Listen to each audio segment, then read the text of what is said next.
Con sinceridad, lo que hacemos es, obviamente, hacer síntesis, buscar salidas, y esto es lo que se ha propiciado. ¿Conocen ustedes que en esta materia tenemos posiciones diferentes? En absoluto. Acatamos las sentencias todas. Esta también. No, en absoluto, en absoluto.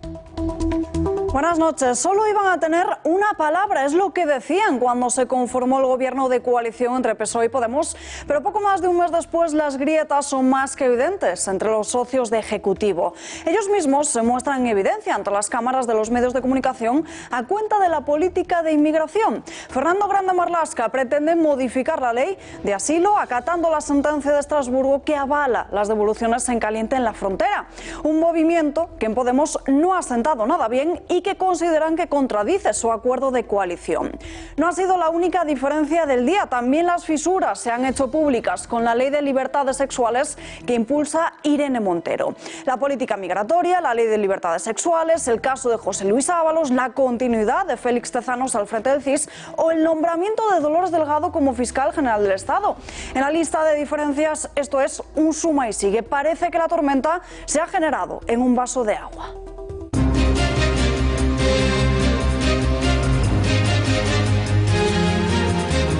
Pedro Sánchez cede finalmente ante Quim Torra y mueve la mesa de diálogo entre el Gobierno central y el autonómico al 26 de febrero. En un primer momento, Moncloa anunció que la cita sería 2 días antes, el día 24, pero lo hizo sin consultar previamente a la Generalitat. A Junts per Cat le molestó que no se hubiese acordado entre ambas partes.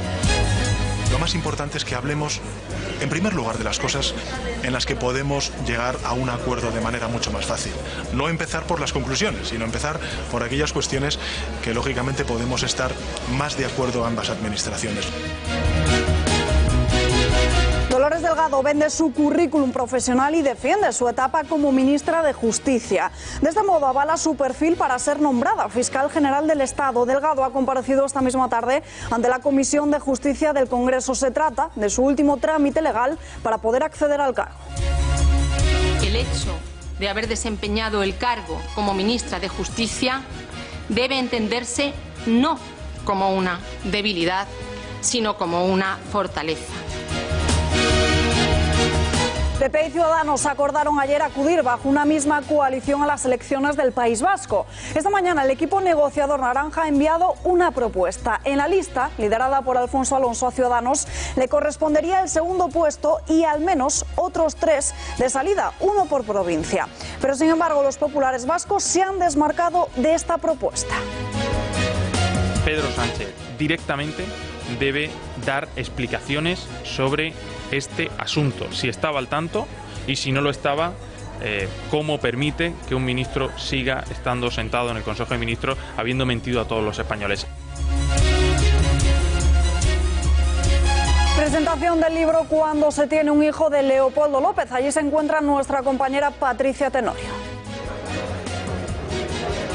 Una presentación muy emotiva donde Leopoldo López Gil no ha podido contener las lágrimas recordando la lucha de su hijo Leopoldo. Por cierto, ha estado muy bien acompañado por miembros del Partido Popular. Hay sorpresas en unos minutos, les damos todos los detalles, no se muevan. Protestas en Ucrania ante la llegada de un avión procedente de Wuhan. La población vive con miedo ante un posible contagio en el país y han cortado calles para evitar su traslado. Los 70 pasajeros pasarán los próximos 14 días en cuarentena.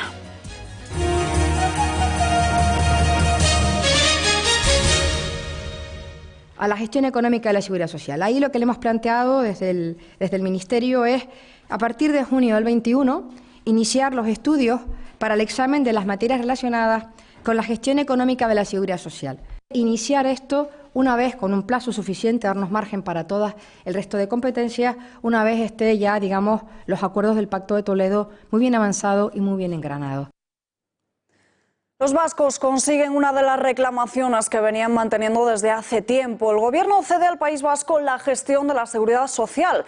El traspaso será en diciembre del 2021 y supone que el País Vasco pase a gestionar los 9.600 millones que el Estado se gasta anualmente en este concepto en la comunidad autónoma, de los cuales 8.900 corresponden al pago de las pensiones.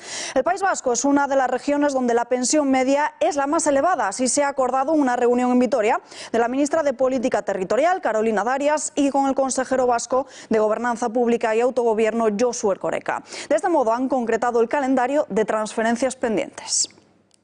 Los términos de la transferencia serán, o en su caso, los que resulten del Estatuto. Y el Estatuto en ningún momento plantea una quiebra de la caja única. Hoy por hoy no lo plantea. Si en el futuro puede haber o no un Estatuto que lo vaya a hacer, no sé, pero en este momento, tal y como está, no lo plantea de ninguna manera.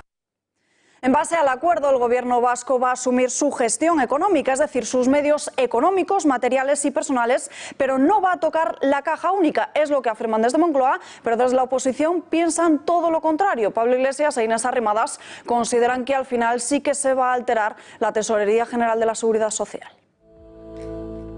Sánchez sigue pagando el precio de su investidura a costa de la igualdad de los españoles. Transferir la gestión de la seguridad social al País Vasco es el avance para romper la caja única y compromete el futuro de las pensiones.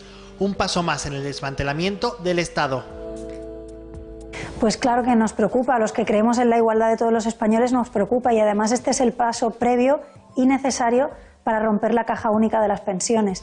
Aquí lo que se trata es que los nacionalismos durante mucho tiempo están acumulando herramientas, acumulando competencias para que el día que se quieran marchar, el día que quieran declarar la independencia, lo tengan muy fácil. Y el Gobierno de España ha ido dándoles herramientas para que cuando den otro golpe de Estado o cuando vuelvan a declarar la independencia, pues se pueda constatar, ¿no? A mí me parece que es un error seguir poniendo en jaque la igualdad de todos los españoles. Creo que es un éxito colectivo el sistema de solidaridad de pensiones, solidaridad intergeneracional y solidaridad territorial que tenemos dentro de España.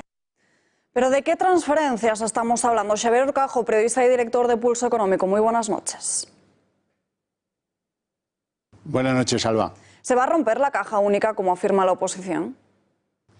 Pues yo creo que sí, De momento están ganando tiempo. Esto forma parte de la lista de pagos que tiene que hacer Sánchez a sus aliados, a los que le facilitaron la llegada a la Moncloa. Y entre esas cosas, una en la que hacía mucha insistencia el PNV era el control de la seguridad social vasca. Ahora dicen que solo es la gestión económica, que no se ponga nadie nervioso, pero claro, eso no va a contentar al PNV. El PNV lo que quiere es la caja de la seguridad social en el País Vasco, entiéndase bien. Así es que, den ustedes por hecho, no será ahora.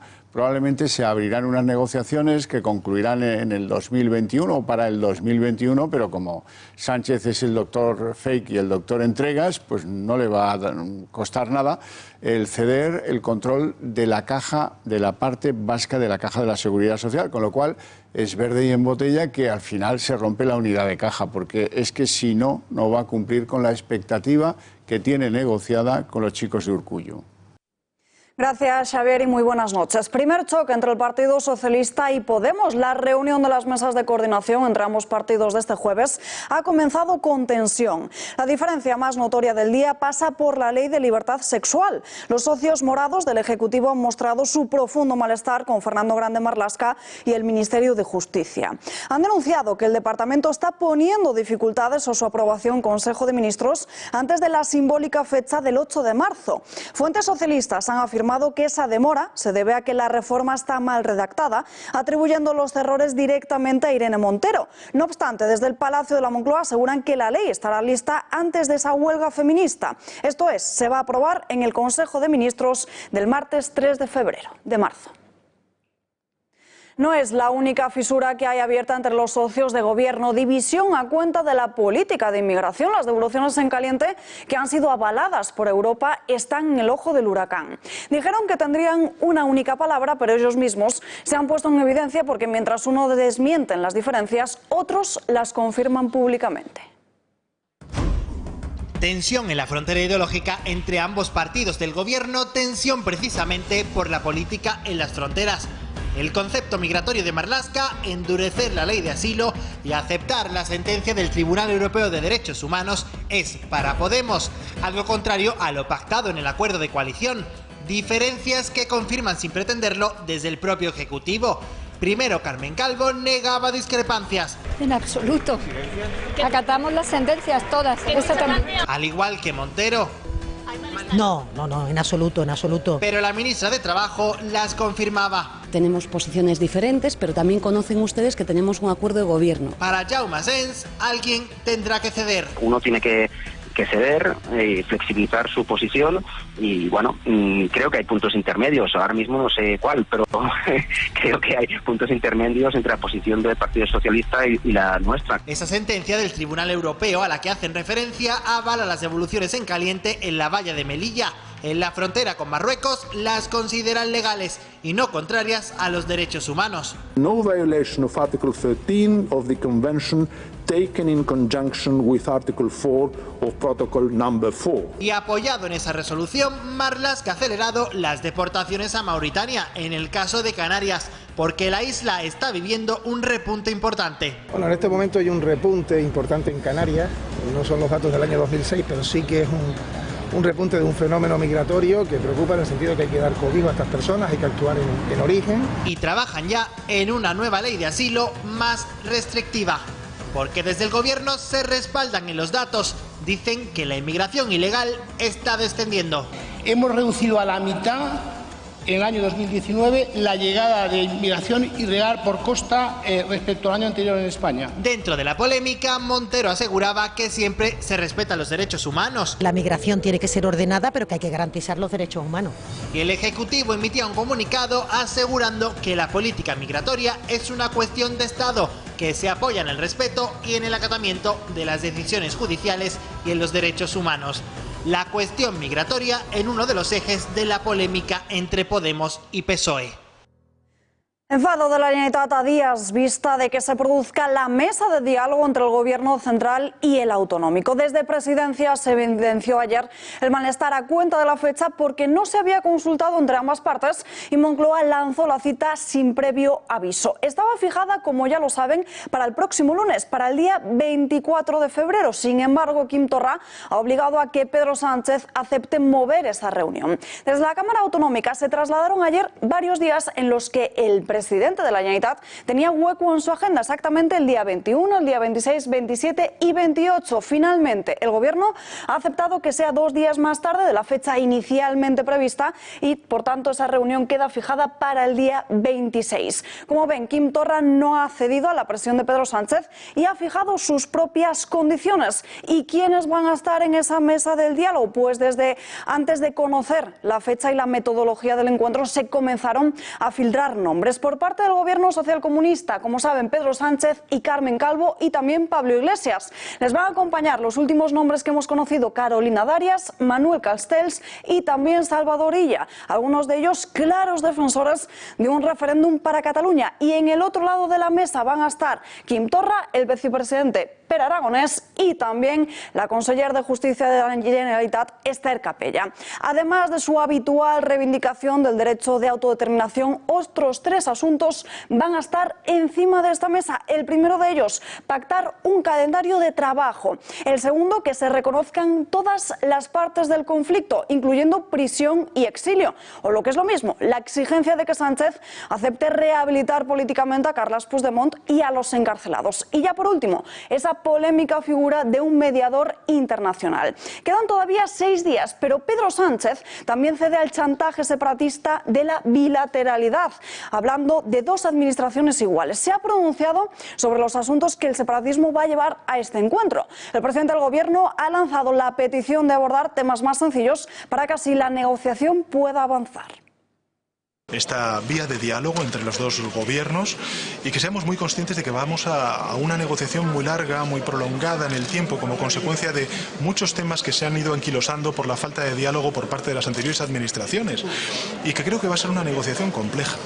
Y si queremos abordarla con autenticidad, siendo generosos, responsables, teniendo altura de miras por el desafío que tenemos entre manos, lo más importante es que hablemos, en primer lugar, de las cosas en las que podemos llegar a un acuerdo de manera mucho más fácil.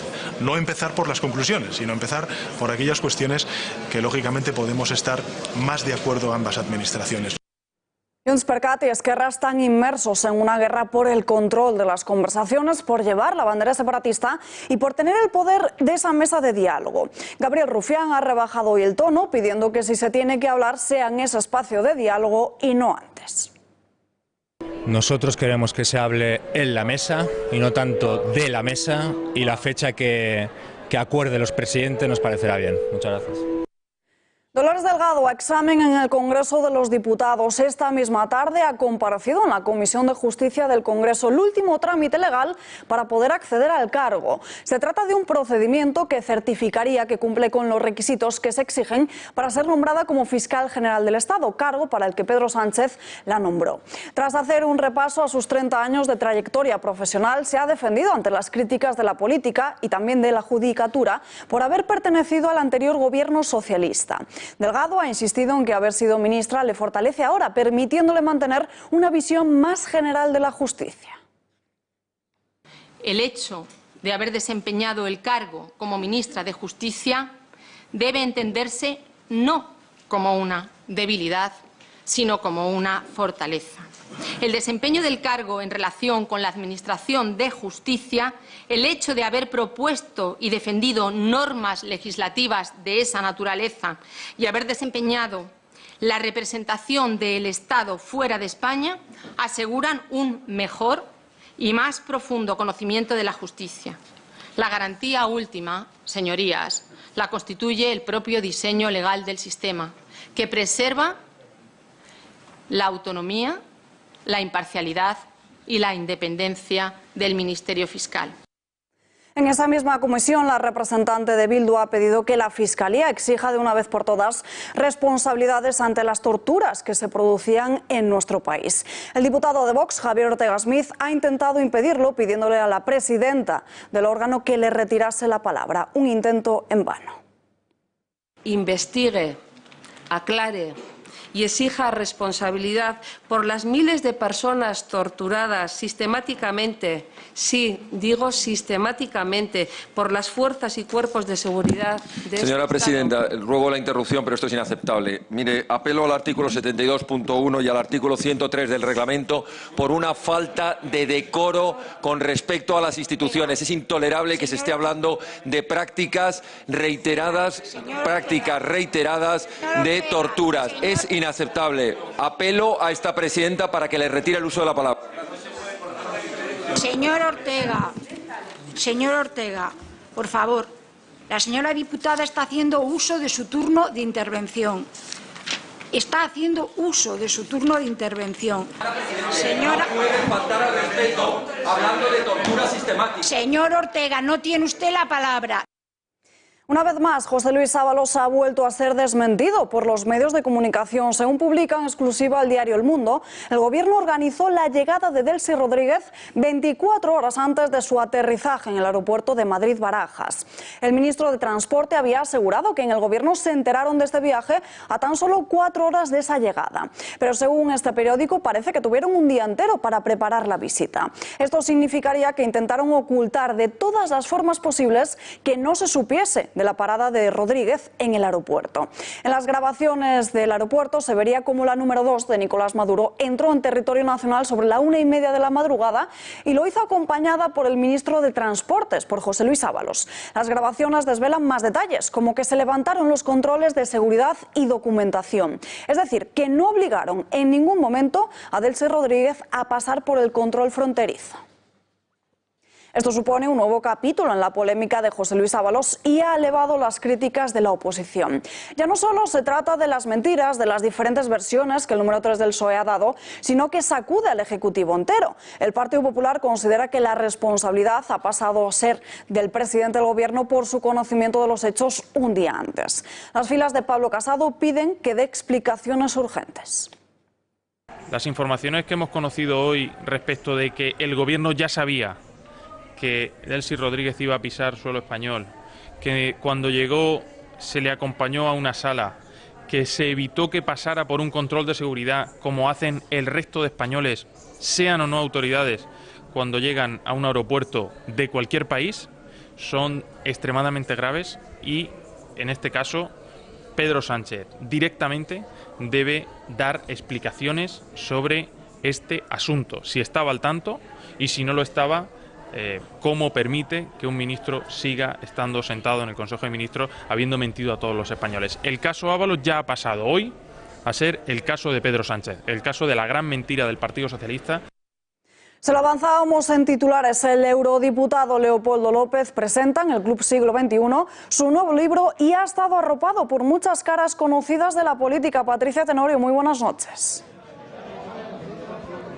Buenas noches, Alba. A las 7:30 ha dado comienzo la presentación del nuevo libro de Leopoldo López Gil, Cuando se tiene un hijo, fecha la de ahora que coincide y no de forma casual con que hace 6 años su hijo Leopoldo era detenido por primera vez en esas primeras oleadas contra el régimen de Nicolás Maduro. Hasta aquí hemos visto llegar multitud de caras conocidas, casi todas del Partido Popular. Los primeros en llegar han sido Dolors Montserrat y Adolfo Suárez Illana, también al alcalde Martínez Almeida, Ana Pastor, Gallardón o Cayetana Álvarez de Toledo. Pero el foco mediático, ¿quién se lo ha llevado? El presidente nacional del Partido Popular, Pablo Casado, que además ha sido el encargado de presidir el acto. Le escuchamos.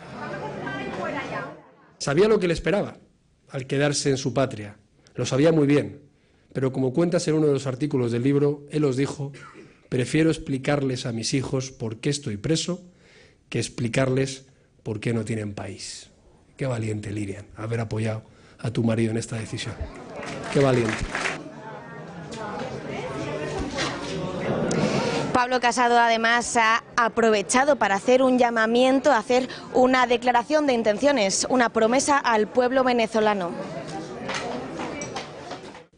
La enorme tragedia que el chavismo ha provocado en Venezuela tiene millones de caras. Yo te aseguro que el Partido Popular no descansará ni en España ni en Europa hasta que Maduro y toda su cohorte sean juzgados por delitos contra la humanidad en el Tribunal Penal Internacional de La Haya. Leopoldo López ha contado en qué consiste este nuevo libro. Son artículos que él ha ido publicando durante todos estos años en un diario, pero cuando ha llegado el momento de los agradecimientos se ha emocionado. Pero sobre todo con sus hechos, sus actos, ha demostrado que siempre ha sido un amigo de Venezuela y sobre todo de su gente.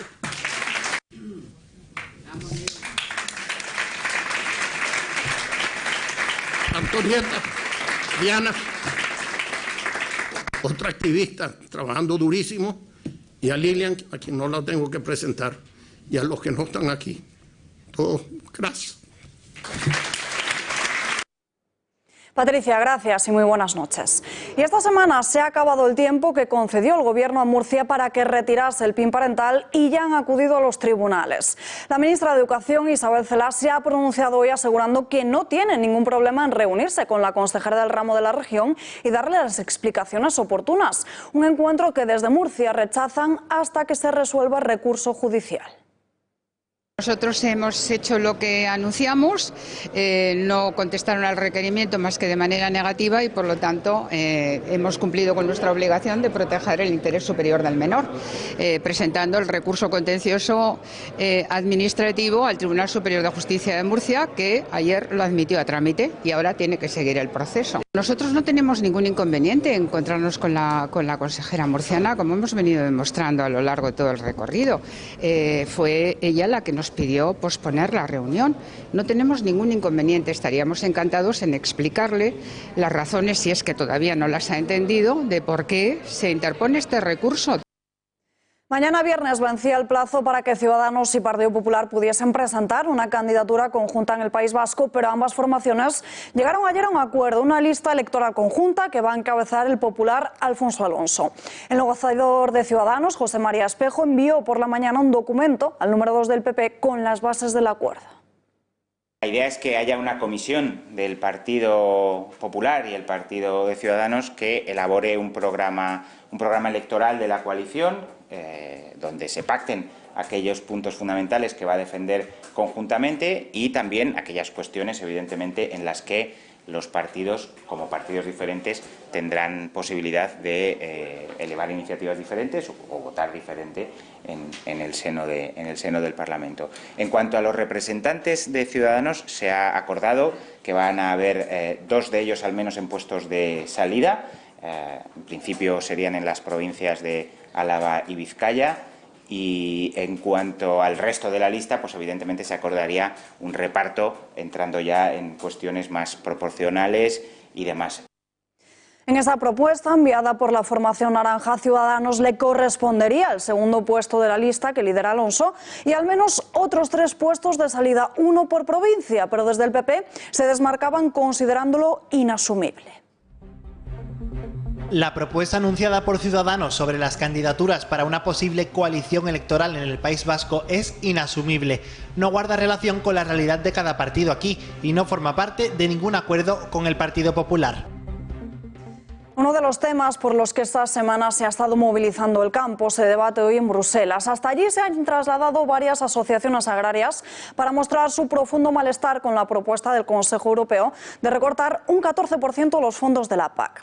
Estas ayudas que se han debatido hoy entre los 27, Alberto Soto, serían 7.000 millones de euros menos. Muy buenas noches.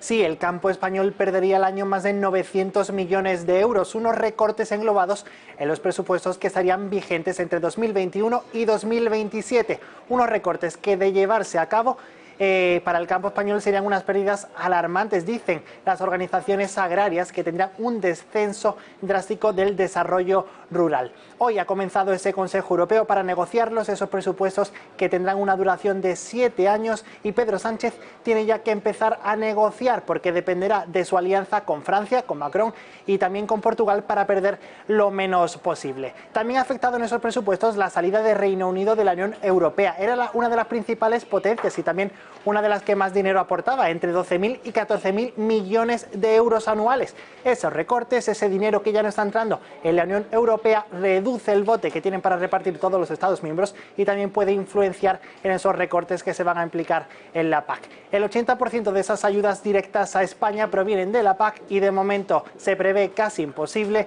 que se sigan manteniendo los niveles actuales. Gracias, Alberto. Muy buenas noches. Varios miembros del Gobierno, con carné de Podemos, avalaban ayer estas protestas del campo diciendo que siguiesen apretando, que hacían bien en apretar. Pues parece que los agricultores y ganaderos extremeños se lo han tomado al pie de la letra. Seguirán el consejo del vicepresidente y anuncian una manifestación ante las puertas del chalet de Pablo Iglesias. Teníamos prevista de darnos, digamos, un tiempo a ver cómo van esas reuniones que hay convocadas por parte de los distintos ministerios, sea el de Agricultura, el de Trabajo, incluso que tendrá que mediar el de Economía, pero como parece ser que Pablo Iglesias tiene tanto interés en que continuemos apretando con las movilizaciones, posiblemente debemos de ir a su casa y acercarnos allí directamente y hacer un acto de protesta, una movilización, para que él, a ver si estando cerca, empieza a dar soluciones, ya que tiene él es el principal responsable para empezar a dar esas soluciones y convocar a los distintos ministerios. El Gobierno recoge el guante lanzado por los agricultores, que exigen que se ponga ya en marcha una serie de medidas para paliar la grave crisis de precios y está trabajando en la modificación de la ley de la cadena alimentaria. El ministro de Agricultura, Luis Planas, tras una reunión con los responsables de las principales cooperativas, asegura que las reformas no influirán en el precio final de los productos. El ciudadano y ciudadana, el consumidor final, no debe ser el que pague el resultado de esta operación, en el sentido de que este reequilibrio vaya del principio al final de la cadena al consumidor. Estoy de acuerdo con este mensaje que me ha sido transmitido esta mañana. Efectivamente, como ustedes saben, el precisamente darle mayor transparencia al conjunto de los eslabones de la cadena alimentaria significa saber el valor añadido que incorporan a la misma y, en definitiva, cuál es el proceso de formación de los precios y cuáles, en definitiva, son las cifras. Hablamos de todo ello con Óscar Pose, responsable de servicios de Unión Agraria. Señor Pose, muy buenas noches. Hola, buenas noches. Ayer los ganaderos protestaron en La Coruña. ¿Cuáles son sus principales reivindicaciones? Bueno, pues lo que queremos es lo que quiere todo el campo español, es vivir de nuestro trabajo. Esa es nuestra principal reivindicación, y para eso evidentemente pues tenemos que tener unos precios justos por nuestros productos, por nuestro trabajo. ¿Exigen al Gobierno una mesa de diálogo al igual que se ha hecho con el sector olivarero? Sí, evidentemente se está hablando en otras zonas de mesas de diálogo en diferentes sectores. Pues nosotros, el sector ganadero en general, de la leche y la carne en particular, pues requieren unas medidas específicas que tienen que ser abordadas en una mesa específica. Especificidad por ser ganadera y también especificidad por ser gallega, por nuestras condiciones específicas respecto a otros territorios. Hace unos días aseguraban precisamente que la situación es la misma que en el resto de España, pero que las circunstancias son diferentes. ¿A qué se refieren? Bueno, pues por ejemplo en el tema de la leche, que es muy importante aquí en Galicia, pues estamos en un momento fundamental porque estamos inmersos en una negociación con las industrias y por lo tanto estamos en plena negociación de los precios que regirán en el sector para el próximo año, durante todo un año. Por lo tanto, estamos en un momento importante y por eso, bueno, pues retrasamos un poco ese inicio de movilizaciones a expensas de los resultados de esta negociación que, como digo, se están realizando.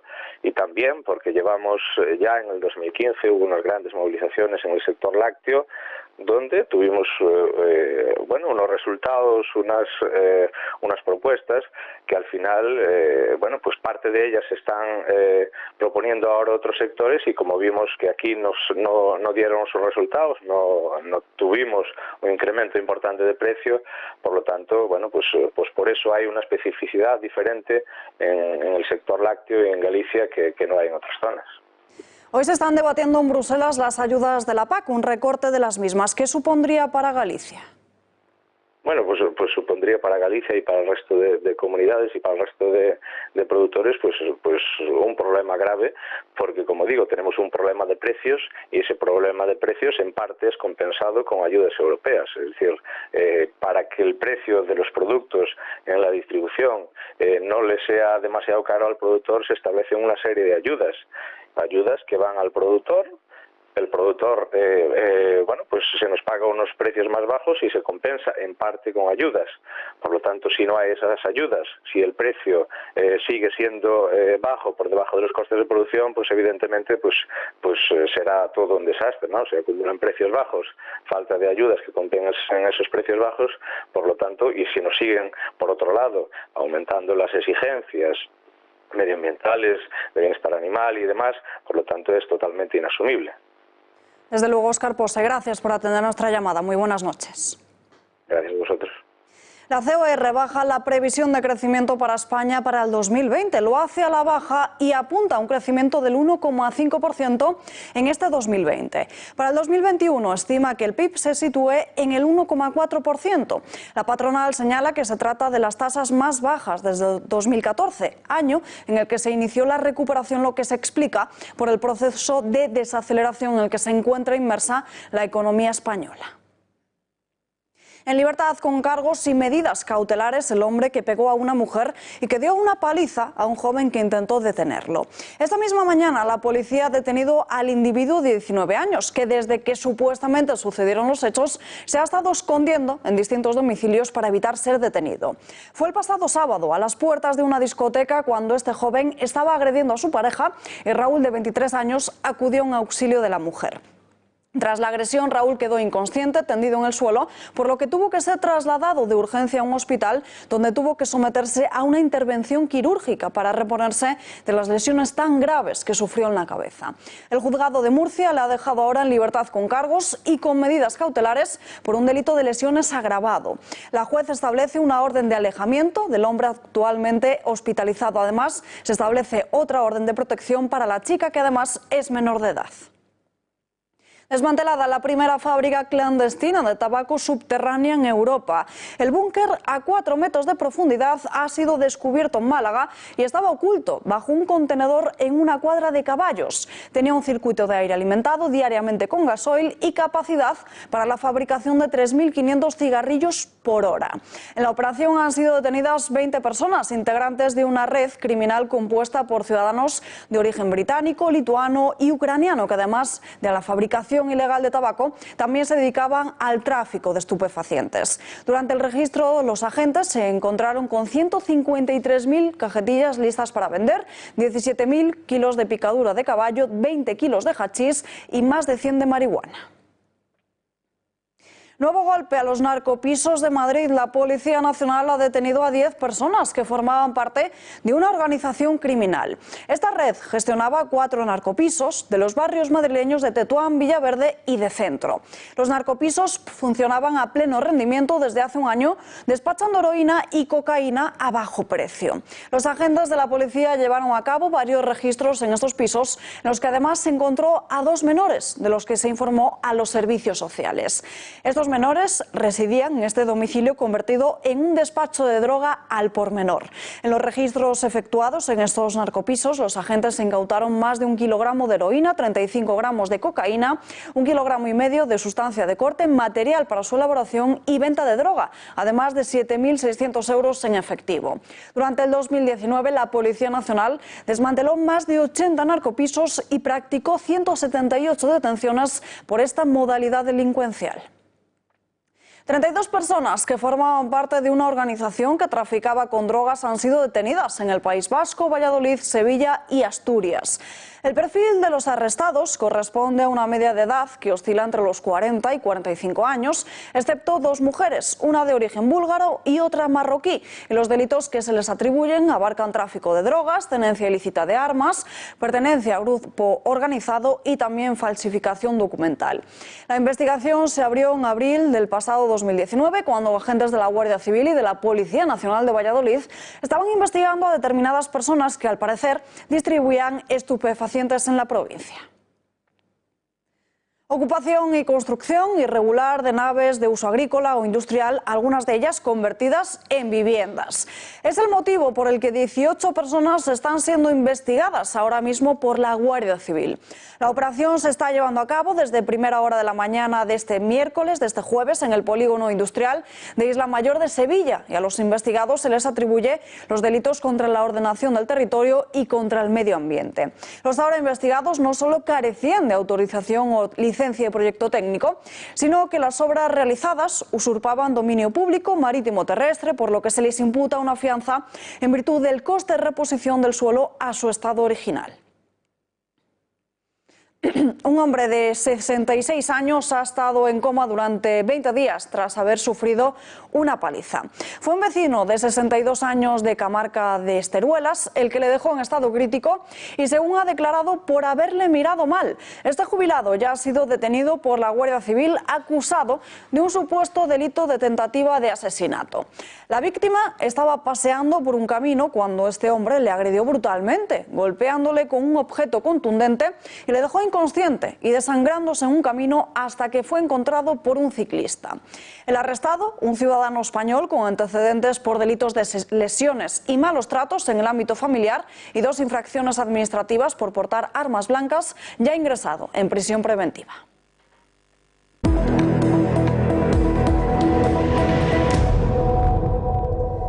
En Venezuela, la mujer de Juan Guaidó ha denunciado públicamente que la policía de Nicolás Maduro ha allanado la vivienda del tío del presidente legítimo. Fue detenido el pasado día 11 en el aeropuerto de Caracas cuando regresaba al país junto a Juan Guaidó. El asalto al domicilio de Juan Márquez es un paso más allá en el círculo más íntimo de acoso, al círculo más íntimo de Guaidó por parte del chavismo. Una muestra más de cómo funciona el régimen en la madrugada. Una mujer indefensa sola con sus hijos, 9 días de que el tío del presidente está aislado, incomunicado, que no le han permitido visitas, que no le han permitido estar cerca de su familia. Un burdo ataque más del régimen, pero pretenden que de esta manera nos van a quebrar, madrugando. Pretenden que de esta manera van a seguir ofendiendo a la familia, maltratando a nuestra familia, pero están muy equivocados. Si esta es la respuesta ante las sanciones, si esta es la respuesta ante las metidas de patas del régimen, pues aquí va a seguir el pueblo de Venezuela, aquí va a seguir el presidente, aquí va a seguir nuestra familia de pie, dándole la cara a quien tenga que darle la cara. Porque los cobardes, lo que se esconden son ellos. Los que se esconden son ellos detrás de las máscaras, que son capaces de entrar en la madrugada de un apartamento con una mujer indefensa. Son unos cobardes. Estados Estados Unidos presiona a Europa para que ponga fin al tráfico del oro en Venezuela. Ya llevó ese problema a Naciones Unidas en otoño y ahora aseguran que volverán a darle prioridad. Según Donald Trump, este sistema se ha implantado por el régimen chavista para enriquecer y contentar a jerarcas y militares y que así le sigan mostrando su respaldo y continúen perpetuando a Maduro en el poder. A través de este procedimiento se explota las minas de oro locales para poder venderlo en el extranjero de forma ilícita. Antes de llegar a sus destinos, esas mercancías pasarían por Europa. Protestas en Ucrania por la llegada de un avión de Wuhan. Se trata de 70 ucranianos y extranjeros evacuados de China por la epidemia del coronavirus. Un grupo de ciudadanos ha bloqueado varias carreteras para impedir la llegada de esos evacuados. Temen que con su aterrizaje se produzca el contagio del brote. El avión ha hecho una pequeña escala en Kiev antes de llegar a su destino final y los pasajeros han sido trasladados al hospital de una pequeña ciudad para estar en cuarentena los próximos 14 días. No hay tiempo para más, nos despedimos ya, les dejamos como siempre con Tiempos Modernos. Gracias por acompañarnos y muy buenas noches.